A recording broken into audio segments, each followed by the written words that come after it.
Welcome to Focus Today. I'm your host, Perry Atkinson, and I've been looking forward to this very moment with this very special guest, and that is the Reverend Percy McCray. He's a cancer survivor himself. He's an ordained minister and the founder of the Percy McCray Ministries. He's formerly the national director of specialized outreach with the City of Hope and the host of Health and Hope and Inspiration podcast. Has a couple of websites, and that is cancercenter.com, health and hopeinspiration.com as well. And there's a picture of those landing pages. And the Percy McCray Ministry, is that .org, brother? That's .org, yes, sir. Oh, hey, congratulations. Hey, we're here, my friend. We are here. You know, for those who are listening and watching, I so appreciate this man and his ministry, but I'm just glad that you obeyed the Lord and you took the step of faith and you have launched Percy McCray Ministries, and there's much behind this. Tell us the story, my friend. It is. First of all, let me say thank you for allowing me back on the show, but also to reinforce the fact that you spoke to me prophetically, whether you knew that or not, about a year and a half ago. And after that moment on the air, there were several little things that started to just begin to be road markers that started directing me in the idea, the thought of that there's a transition and a pivot that was going to take place in my life and in my ministry. And very systematically that did happen. And so, I started out working in a healthcare organization, Cancer Treatment Centers of America. Then they became City of Hope. And about a year into that transition, it became crystal clear to me that it was time for me to transition and start my own independent ministry. And we have done so, as you mentioned, Percy McCray Ministries. And I want to make just a quick correction. There is no longer a reference from a website perspective of Cancer Treatment Centers of America or City of Hope. Okay. It is all now PercyMcCrayMinistries.org. Okay. McCray is spelled with two C's. Okay. PercyMcCrayMinistries.org. Well, Pastor, this is amazing. And the reason for it is I've had this, I guess because our family's been impacted with cancer. I've had this deep passion about not only cancer as a disease and its problem, and I call it the silent epidemic, but how quickly it just gets categorized, and this is what you do, and the human factor sometimes just disappears. And what drew me to you is that obviously God has called you to make sure that the individual is properly ministered to, and those supporting the individual understand the process from that perspective. And I believe that that is the core of what God's called you to do. You're 1,000% correct.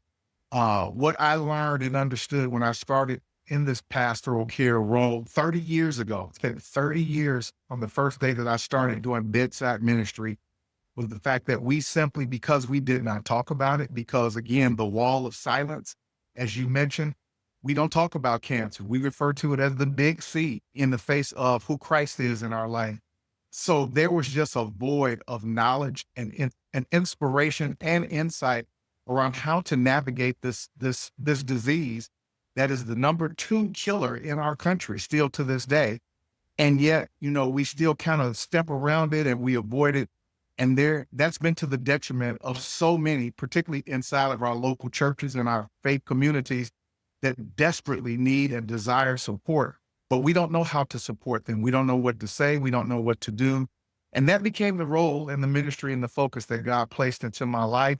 And that's what I've been doing for 30 years. And I'm going to continue to do this another 30 in a much more robust way where there aren't any healthcare gatekeepers that I have to navigate with regard to being apologetic about saying Jesus and the Holy Spirit and salvation, where we can really now get into the nuts and bolts of our spirituality as Christians, but still incorporate and amalgamate the idea of good healthcare practices being combined together with our faith can be a powerful component that every believer needs and wants to have when they're dealing with the issues of sickness and disease, and specifically cancer.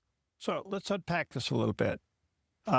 This is something that I think either a pastor or somebody in their church who is ever ahead of pastoral care in a church should really take your course, if I can put it that way, and how to deal with people with cancer. Because, yeah, we want to pray for them, but we end up saying all the wrong things. Well, I remember, to your point, when I first started, I began just knocking on church doors and ringing pastors and calling people. And I remember being hung up on, quite frankly, because the mentality was, we've got this cancer thing all under control because we pray for our congregants. And then because of my bedside care, I'm actually ministering to many people who belong to local churches, that all that they were receiving from their church was being prayed for. But they did not understand their mental, their emotional struggles and needs. And in many cases, people were afraid to tell their pastors that they were struggling because they didn't want their pastor or their church to think that they were lacking faith, which has become a defaulted position that many would say, well, if you only had enough faith, you wouldn't have to go through this process. You'd be healed. You'd be able to walk out of this hospital and you wouldn't have to talk to a doctor and receive medical care. And those are all false assumptions, quite frankly, at the end of the day. And so I began to understand, and I began to reach out to pastors and ministers and churches. And to this point, the program that I designed that is still implemented and being utilized is now in about 5,000 churches internationally, with well over 100 million congregants that have been impacted by pastoral care, cancer care ministry support. Every local church needs to have it because there's at least 2 or 3 people sitting inside of every congregation right now with someone who's dealing with cancer on a minimum basis. So we need to understand that that has to become an entree on the menu that we offer as a church and not an appetizer. I want to go back to the medical providers on this a little bit, Pastor, and that is that most, if not all, medical providers of patients for patients with dealing with cancer welcome open arms people like you. I mean, their concern is the patient, not only their physical health, but their emotional and spiritual health as well. So I can't help but think that people need to understand, if you're going to train a church leader or a person or a pastor to go into a cancer center, they're pretty much welcomed. Yeah, at this stage, that is true. When I first started, 30 years ago, that was not always the case. There was still somewhat of an adversarial relationship, and it was a power structure control issue, quite frankly, where the medical community, some of the old school medical mentality was that the patient belongs to them. And then from a minister's perspective, the pastors was like, well, no, they belong to us. And the fact of the matter is, it's like a child custody battle. There's a mom and a dad, and the child or the patient needs both of those people participating in their care. So now it is certainly more vogue and in style for medical care practitioners to receive and understand the role of spirituality and faith. And there's a lot of now research that has been written. In fact, for most healthcare organizations that have to receive kind of an accreditation, they're supposed to have and put in place some type of internal system that recognizes and acknowledges and supports patients' spiritual support if they desire to have it. So this is now part of the main menu, the entree on the menu of most hospital settings at this point, with staffed people who can respond to that in real time. And certainly external community ministers and pastors and faith leaders now should be welcomed inside of the 4 walls of most local hospitals. Wonderful. Before I get down the road too far here, I want to say congratulations on your award-winning program, Health, Hope, and Inspiration. By the way, it's now available on YouTube. Yes, sir. So that is being replatformed as we have spoken. And again, based upon a lot that you've said to me. So now not only can you hear Health, Hope, and Inspiration, you now will be able to watch Health, Hope, and Inspiration with compelling interviews, stories from cancer patients, caregivers, doctors, nurses, clinicians, faith leaders that will all be talking about how their impact of cancer in their life changed or recalibrated who they were as a person, as a minister, what doctors are saying is being done on from a faith perspective. There's no other program like it that I am aware of. And so we're just going to now up the ante And we're going to be able to talk much more liberally with regard to the facts of what faith means to us and how that can be amalgamated within the healthcare community. We're going to have some compelling conversations. I'll be doing some teachings from a 30-year perspective of cancer scenarios. And that's just the beginning and the tip of the iceberg. Well, I'm so excited about it. Okay, now that you've been untethered,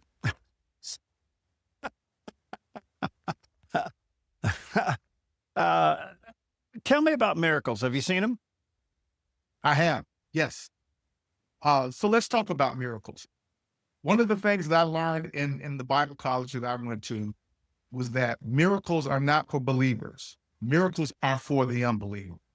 It is the dinner bell that God uses to attract and get the attention of people who say that they need to see and hear something in order to believe, right? Mhm. But we benefit obviously from miracles, and that we have a right to expect miracles to happen in our life.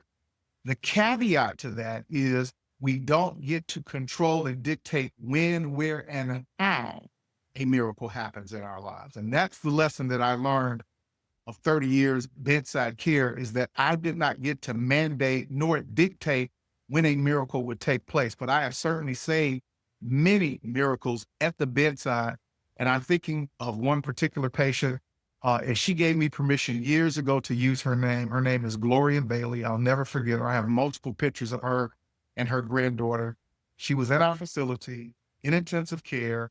The doctors basically said that there was nothing else that they could do for her. Her husband and her sister found me just before I was about to conduct our Wednesday worship service and said, "You need to come and pray for Gloria right now." And I did. And unresponsive, we laid our hands on Gloria and we commanded her spirit and her body to react and respond to the word of God. And she opened her eyes 30, 60 seconds later and said, "I could hear you praying for me. I just couldn't respond at the time." She lived another 18 years after that moment, and she was basically cancer free. And there was nothing that medically could have been done at that moment by the healthcare professional that could have facilitated that. And it was because of the power of prayer and the power of faith at that moment, at that time, in that situation. And that's just one of many scenarios that I could cite to you. Okay, the reason I bring this subject up, Pastor, is when people are diagnosed with cancer, the first thing they start seeking is that miracle, that divine intervention, and it doesn't always happen. That's right. And if we're not careful, they take on an extra measure of spiritual guilt and all the other things that come with that. How do we navigate and balance that? Well, it's an important school of thought to understand. First of all, we should not project upon the cancer patient what we think their state of spiritual well-being is, how faithful they are, how much faith do they have, did they go to church, did they tithe, did they sing in the choir, did they go to new membership class, et cetera, et cetera. And we tend to do that. We tend to put that filter and that lens to try to justify the reasoning of why someone has not received their healing or miracle, because we're trying to justify in our limited, finite thinking why this hasn't happened as it should. And the first lesson that I learned, and I teach this to all new ministers and pastors and particularly chaplains, the first 5 patients that I prayed for inside of the medical facility all died. And I was discouraged, and I was like, "Lord, I thought we were supposed to be able to lay hands on the sick and the sick would recover. What happened?" And God said to me, "Do you take credit for when someone is healed and delivered?" I say, "No, we give all glory to you." He said, "Then don't take credit for when they die. That's not your job. You're not in control here. Your job is to direct them and point them to the healer, and then let me and that individual work that out." And so the scripture that I'm reminded of that says that the secret things belong to the Lord. There are some things that we don't have privy to of what did or did not happen. So we don't project what our spiritual criteria is upon a person if we believe that they should have done some other things or been more engaged in their faith. We have no control over that. So what we do is that we take the posture and the position to say, have we led them to the source of their healing, to the giver of health and healing? And then from there, we take solace in the fact that we've created a relationship, or we've helped to facilitate a relationship with their God and their maker. And if if for whatever reason they should not survive their journey, that they have been connected back into relationship with God and they have received their ultimate healing. And that is on the other side of glory, where they've received a new body, where there is no more sickness and disease. And so there are different ways to kind of look at this. And there are other things that we can measure, which I think is important, Perry, if I can just take a second here, to unpack this, because there are other levels of type of healing and restoration that may not take place in a manifestation of their health, but in relationships with family members, forgiveness, reconnecting with individuals that had it not been because of their journey of cancer or sickness and disease, they may not have been willing to walk down that path of restoration and healing with loved ones, or forgiving individuals, or allowing people back into their lives. That's a type of healing. And we just tend to measure it in a either or proposition, or all or nothing. And there are different dimensions and elements of healing and restoration that takes place, though that may not be within the physical manifestation of alleviating sickness and disease. So we've got to recalibrate our thinking and how we measure and how we score how and when God heals in the life of an individual dealing with sickness and disease. That's one of the most beautiful explanations I've ever heard. That is beautiful. Thank you. All right, let me take a quick break. There's only one website now. Percy McCray Ministries.org. Percy McCray Ministries.org. That's the website. There's a lot there, a lot of resources there. There's the happy face there. We'll be right back.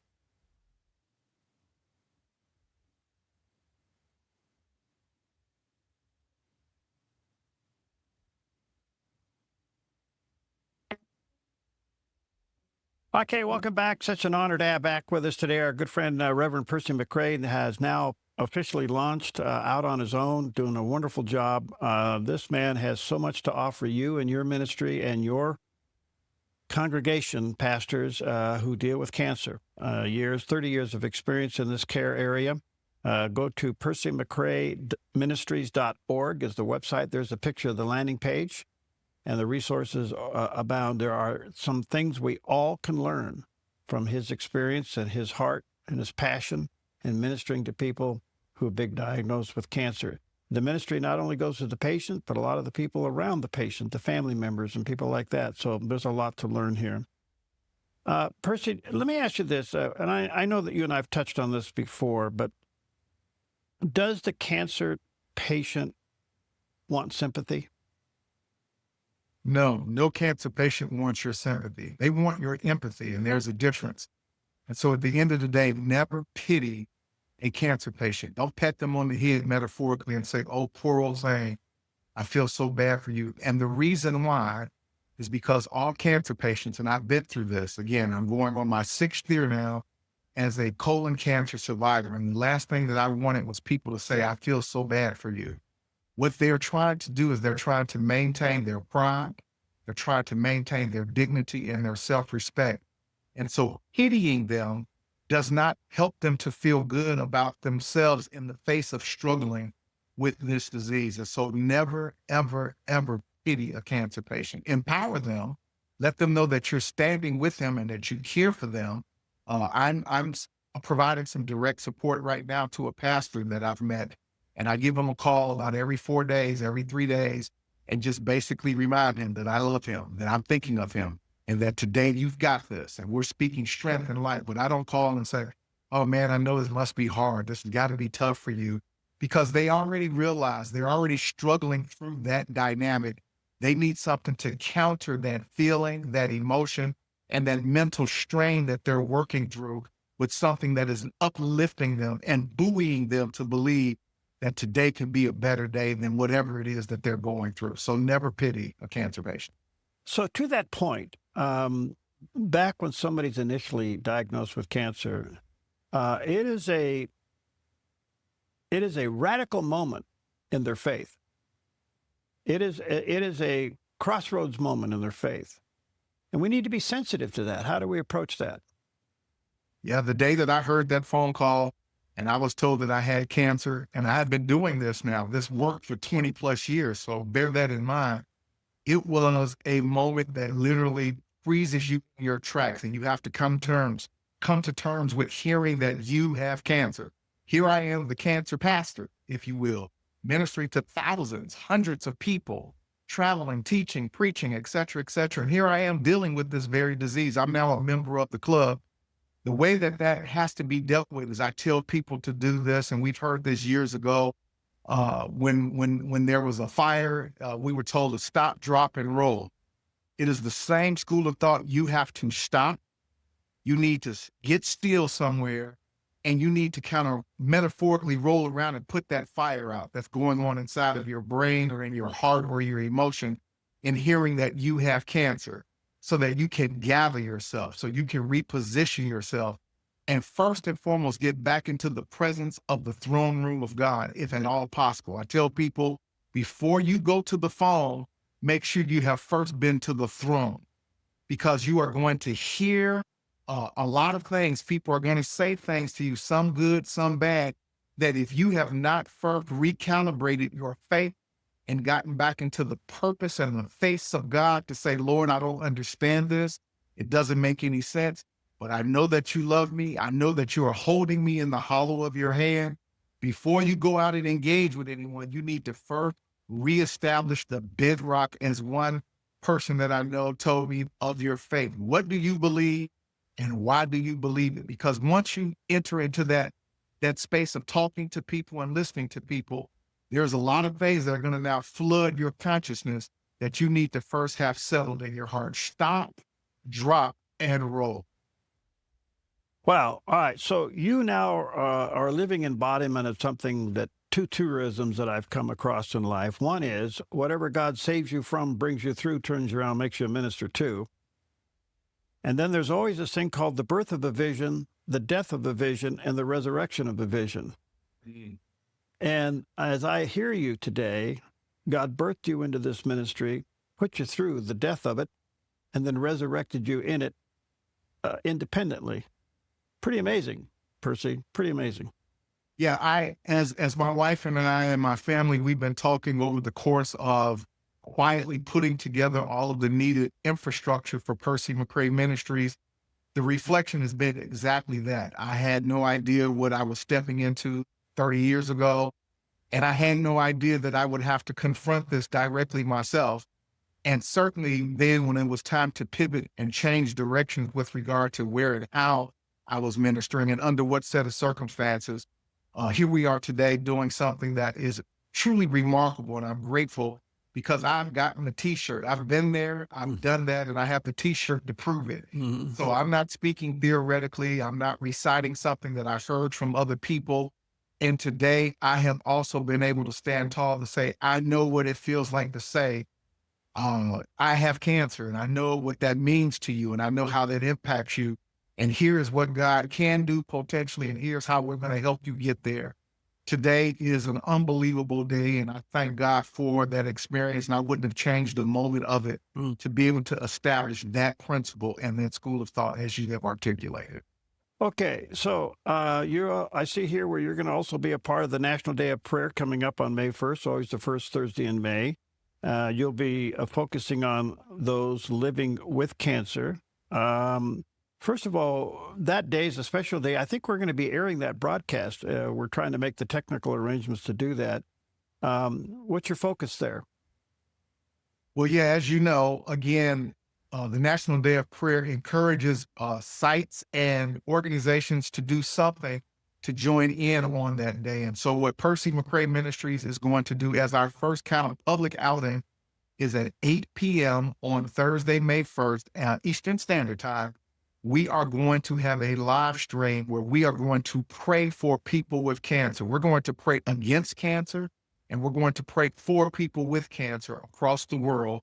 And we are encouraging people to join us. First and foremost, I'm going to have gospel artist, Dove-nominated award recipient, Pastor Desmond Pringle, who has ministered across the country and the world with countless people, wonderful music. And then I'm going to have a plethora of other anointed ministers that's going to join me on that live stream. One of them is the former NBA basketball star, Terry Cummings, who was the Rookie of the Year when he was originally drafted. A high school friend of mine, he will join me. as well as other pastors and ministers. And we're going to literally be praying for our country and the world against cancer. So again, Okay. May 1st, Thursday at 8 p.m. Eastern Standard Time. And that's through your website, right? Yep. So you can go to PercyMcCrayMinistries.org and you'll be able to tap into that live stream. We'll have it patched right through there. You can go to our YouTube channel, which is Percy McCray Ministries, PMM, or you can go to my Facebook page, Health, Hope, and Inspiration. It'll be patched in there as well. So several different pathways. So, Percy, your launch, congratulations. Thank you for being obedient to the Lord. Can you see down the road what the Lord may be telling you? Yeah, I can. I've got some pretty big visionary dynamic that's sitting in front of us. One of them is prayerfully within about a year, once we kind of really gain some traction, is that we're going to sponsor and put forth a conference around this very dynamic. And I've done this before. It was called Building an Effective Cancer Ministry, where I am going to pull together every minister and every pastor that has ever been touched by anything that we've done from a training perspective. And we're going to do a conference where we'll have some key speakers that will talk about how to effectively continue to either build or launch a cancer ministry inside of your local church and community, with some very dynamic guest speakers, a couple of doctors and some major pastors. And that's kind of just the tip of the iceberg with a few things that we want to do. I want to build a consortium of pastors that we can meet on a regular basis who are either dealing with cancer or have addressed cancer, but they have no one to talk to. You know, being a pastor is a very lonely vocation because you can't tell everybody everything that's going on in your life because they just expect you to show up and be the man of God or the woman of God on Sunday morning.